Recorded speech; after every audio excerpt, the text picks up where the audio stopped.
Ce que je retiens de cette émission, c'est en fait la diversité des formes de l'empowerment. Et ça, je ne me rendais pas encore compte. C'est le fait que ça peut être dans n'importe quel domaine de la vie, sa santé, son éducation, la vie dans la ville, etc. Moi, je me suis beaucoup occupé de la politique du travail.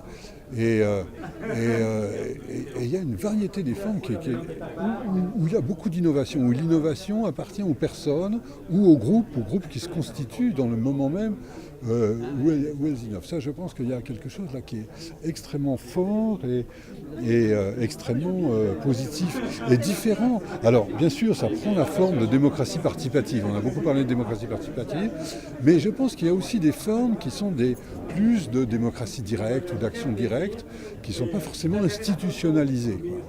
Sans que ça soit non plus révolutionnaire. Ça peut être des formes assez radicales, de critiques assez radicales, mais qui en général ne sont pas aussi révolutionnaires que ça pouvait l'être justement il y a 40 ans, autour de 68. On ne rêve plus à une révolution, au contraire, on essaye de tirer le bilan des échecs des révolutions pour maintenir une forme, réinventer une vie sans se soucier non plus des hiérarchies qui cherchent à s'imposer, y compris des hiérarchies de la libération. C'est-à-dire qu'il y avait des partis qui disaient mais si vous voulez vous libérer, il faut vous organiser, il faut créer des partis, etc. Je pense que là, il y a une tendance de la vie qui est extrêmement forte et dont on a vu un peu le reflet aujourd'hui dans cette émission de façon très variée, quoi, je pense.